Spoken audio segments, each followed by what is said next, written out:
Dream AI YouTube ಚಾನೆಲ್ಗೆ ಸ್ವಾಗತ. ದಯವಿಟ್ಟು ಲೈಕ್, ಶೇರ್ ಮತ್ತು ಸಬ್ಸ್ಕ್ರೈಬ್ ಮಾಡಿ. ಇಂದು ನಾವು ರೈಲ್ವೆ ಬೃಹತ್ ನೇಮಕಾತಿಯ ಬಗ್ಗೆ ತಿಳಿಯೋಣ.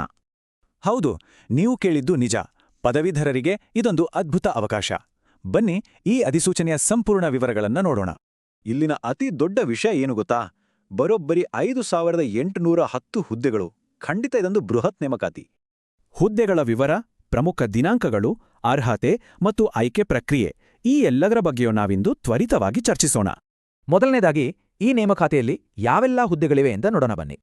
ಗಮನಿಸಿ, 3000ಕ್ಕೂ ಹೆಚ್ಚು ಹುದ್ದೆಗಳು ಗೂಡ್ಸ್ ಟ್ರೈನ್ ಮ್ಯಾನೇಜರ್ಗಳಿಗಾಗಿವೆ. ನಿಮ್ಮ ಅದೃಷ್ಟ ಪರೀಕ್ಷಿಸಲು ಇದೇ ಸರಿಯಾದ ಸಮಯ ಅಲ್ವಾ? ಸರಿ, ಹಾಗಾದ್ರೆ ಅರ್ಜಿ ಸಲ್ಲಿಸುವ ಪ್ರಮುಖ ದಿನಾಂಕಗಳು ಯಾವುವು? ಕ್ಯಾಲೆಂಡರಲ್ಲಿ ಮಾರ್ಕ್ ಮಾಡ್ಕೊಳ್ಳಿ. ಅಕ್ಟೋಬರ್ 21ಕ್ಕೆ ಅರ್ಜಿ ಶುರುವಾಗುತ್ತೆ. ಮರಿಬೇಡಿ, ನವೆಂಬರ್ 20 ಕಡೇ ದಿನ. ಕೊನೆ ಕ್ಷಣದವರೆಗೂ ಕಾಯಬೇಡಿ.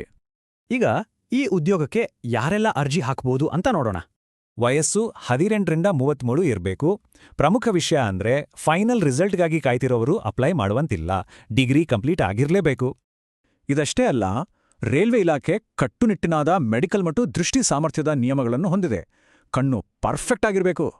ಶುಲ್ಕದ ಬಗ್ಗೆ ಹೇಳೋದಾದ್ರೆ ಸಾಮಾನ್ಯ ವರ್ಗಕ್ಕೆ 500 ರೂಪಾಯಿ ಹಾಗೂ ಮೀಸಲಾತಿ ಇರುವವರಿಗೆ 250 ರೂಪಾಯಿ ಫೀಸ್ ಇರುತ್ತೆ. ಇಲ್ಲಿಗೊಂದು ಟ್ವಿಸ್ಟ್ ಇದೆ. ನೀವು ಮೊದಲ ಹಂತದ ಪರೀಕ್ಷೆ ಬರೆದ್ರೆ ಶುಲ್ಕದ ಸ್ವಲ್ಪ ಭಾಗ ವಾಪಸ್ ಸಿಗುತ್ತೆ. ಸರಿ, ಅಪ್ಲಿಕೇಶನ್ ಹಾಕಿದ್ವಿ. ಮುಂದೆ ಆಯ್ಕೆ ಪ್ರಕ್ರಿಯೆ ಹೇಗಿರುತ್ತೆ ಅಂತ ಈಗ ನೋಡೋಣ. 2 ಹಂತದ ಕಂಪ್ಯೂಟರ್ ಪರೀಕ್ಷೆ, ಸ್ಕಿಲ್ ಟೆಸ್ಟ್ ಮತ್ತು ಕೊನೆಯದಾಗಿ ಡಾಕ್ಯುಮೆಂಟ್ ವೆರಿಫಿಕೇಷನ್ ಇರುತ್ತೆ. ಸಿದ್ಧತೆ ಜೋರಾಗಿರಬೇಕು. ಮೊದಲ ಪರೀಕ್ಷೆ 90 ನಿಮಿಷದ್ದು. ಜನರಲ್ ಅವೇರ್ನೆಸ್, ಗಣಿತ ಮತ್ತು ರೀಸನಿಂಗ್.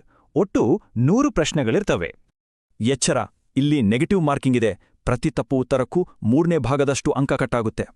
ಇಷ್ಟೆಲ್ಲ ಕಠಿಣ ಸವಾಲುಗಳ ನಡುವೆ ಈ ಬೃಹತ್ ಉದ್ಯೋಗ ಪಡೆಯಲು ನೀವು ಸಿದ್ಧರಿದ್ದೀರಾ? ಕಮೆಂಟ್ನಲ್ಲಿ ತಿಳಿಸಿ.